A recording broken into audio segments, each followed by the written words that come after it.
Hello children, students of class 4। कैसे हैं आप लोग? अच्छे होंगे। तो पिछले क्लास में हमने प्रेजेंट टेंस के बारे में चर्चा किया था, क्योंकि वो चैप्टर ही था, चैप्टर नंबर 10 द प्रेजेंट उसका नाम ही था। तो प्रेजेंट टेंस से रिलेटेड हमने बात किया था और उससे संबंधित जो कुछ क्वेश्चंस थे वो भी मैंने बनाने के लिए आपको दिया था और फिर मैंने उसे मिलवा भी दिया था। तो उम्मीद करते हैं कि आप लोग मिला करके अपने कॉपी में कर लिए होंगे और उसी के अनुसार फिर हमने आगे भी बताना है। तो मैं चाहता हूँ कि फिर से एक बार प्रेजेंट के बारे में आप लोगों को बता दूँ, ठीक है ना? तो प्रेजेंट के बारे में हम लिख करके आपको दे रहे हैं। ऐसे मोटा मोटी देखिए, फिर हम पूरा टेंस का ही शुरुआत कर देते हैं, क्योंकि इसके बाद का जो चैप्टर है वो फिर पास्ट का होगा, पास्ट के बाद फिर फ्यूचर का होगा, इसलिए हम टेंस की ही शुरुआत कर देते हैं, ठीक है ना? और वो भी रिटेन आपको लिख करके दे देता हूँ। तो देखिए, वो जो लिखित है उसको आप अपने फेयर में कर लीजिएगा, लेकिन उसके पहले मैं बता देता हूँ टेंस क्या है कि वर्ब का ही रूप है ना, जो किसी काम को होने के समय को बताता है ना। टेंस 3 तरह के होते हैं, प्रेजेंट, पास्ट और फ्यूचर, ठीक है। और फिर जो वो तीनों को फिर आगे 4 भागों में सब डिवाइड किया गया है ना, जिसमें प्रेजेंट इंडेफिनिट कर सकते हैं, प्रेजेंट इम्परफेक्ट, प्रेजेंट परफेक्ट और प्रेजेंट परफेक्ट कंटिन्यूअस। लेकिन इसका कुछ उपनाम भी है, जैसे प्रेजेंट इंडेफिनिट है तो उसको सिंपल प्रेजेंट भी कहेंगे, प्रेजेंट कंटिन्यूअस है तो present continuous, present imperfect, present progressive के नाम से भी कहेंगे, और तीसरा नंबर है प्रेजेंट परफेक्ट टेंस, और चौथा है प्रेजेंट परफेक्ट कंटिन्यूअस टेंस। तो आज हम सिर्फ प्रेजेंट का ही बात करेंगे। फिर अगले क्लास में जब 11 चैप्टर स्टार्ट करेंगे तो हम पास्ट की बात करेंगे। उसमें भी आज हम बिल्कुल सिर्फ सिंपल प्रेजेंट की बात करेंगे कि सिंपल प्रेजेंट टेंस को क्या डिफाइन करेंगे, उसका इस्तेमाल हम कहाँ कहाँ करेंगे। इन सारी बातों को आप बारीकी से आज सीख लीजिए और फिर अगले दिन हम एक एक करके प्रेजेंट कंटिन्यूअस का बात करेंगे, फिर प्रेजेंट परफेक्ट का बात करेंगे, फिर प्रेजेंट परफेक्ट कंटिन्यूअस का बात करेंगे, ताकि आपको कहीं कोई कन्फ्यूजन ना हो और आसानी से आप सीख लें। तो देखिए, मैं आपके लिए यहाँ लिख करके एक नोट्स तैयार कर दिया हूँ, जिसे आप अपने फेयर कॉपी में नोट कर लीजिएगा। जो ये देखिए आपके, देखिए आपका ये टेंस है। तो हमने लिखा है टेंस क्या है, पहले टेंस को डिफाइन किया है। Tense is the form of verb which refers to the time of an action और स्टेट ऑफ बीइंग। कहने का मतलब कि टेंस क्रिया का वह रूप है जो कि किसी कार्य के होने का समय या फिर अवस्था को बतलाता है। फिर उसके नीचे हमने लिखा है कि there are 3 kinds of tense, present tense, past tense and future tense, as I have told you earlier. तो उसमें सबसे पहला जो प्रेजेंट टेंस है उसके बारे में, प्रेजेंट टेंस को क्या कहते हैं? Present tense shows an action done in the present time. जो वर्तमान समय में कोई कार्य होता है उसको बताने के लिए हम प्रेजेंट टेंस का इस्तेमाल करते हैं, है ना। इट फर्दर सब डिवाइडेड इंटू 4 काइंड्स।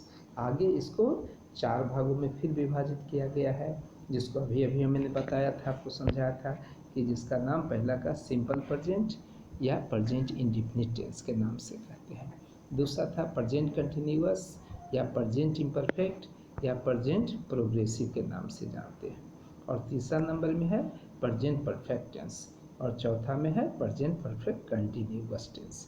तो ये चारों आपको याद हो गया होगा, सिर्फ लिखने से नहीं, आपको एकदम बाय हार्ट याद होना चाहिए, एकदम कंठस्थ। पूछे तो फटाफट बताइए।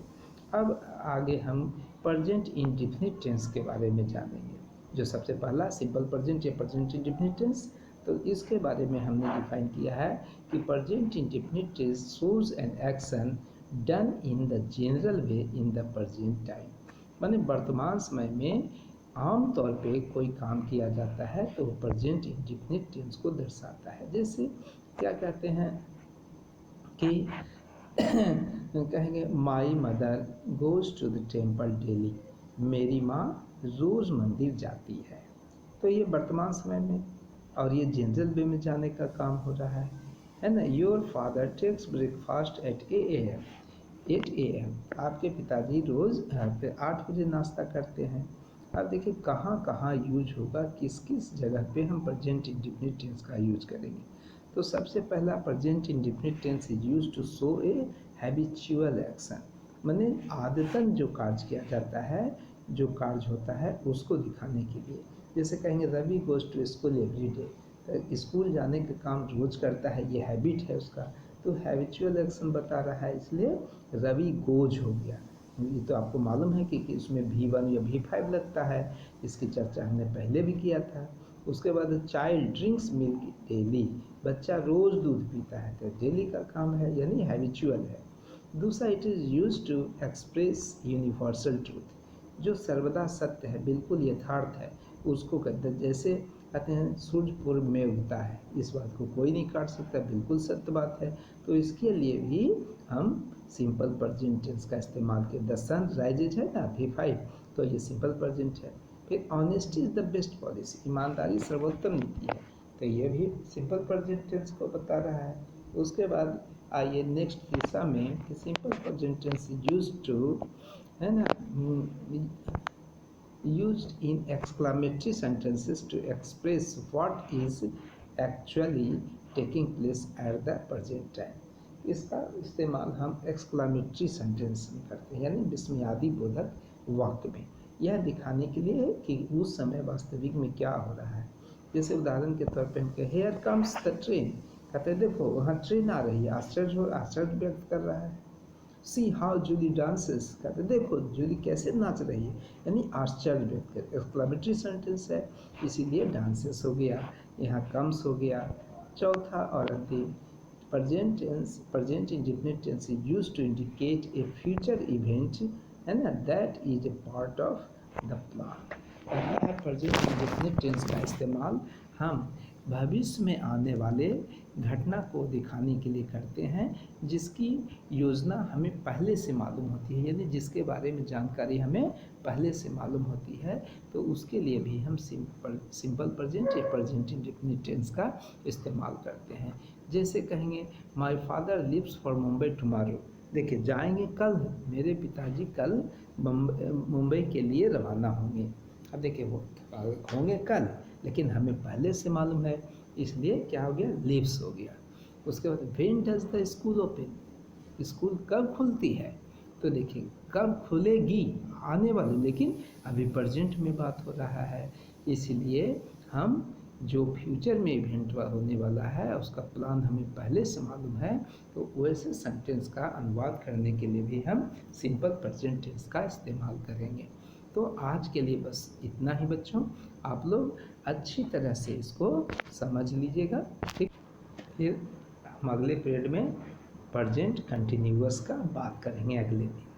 तो इसी तरह से एक एक टेंस हम आगे बढ़ाते जाएंगे, आप उसका अच्छी तरह से अध्ययन करते जाइएगा कि उसका कैसे स्ट्रक्चर होगा, कहाँ उसका इस्तेमाल होगा, उसका एग्जाम्पल सहित हम समझाते जाएंगे और इसी तरह से आगे बढ़ाते जाएंगे। जब प्रेजेंट समाप्त हो जाएगा तब फिर अगला चैप्टर जो आपका पास्ट है वो शुरू करेंगे।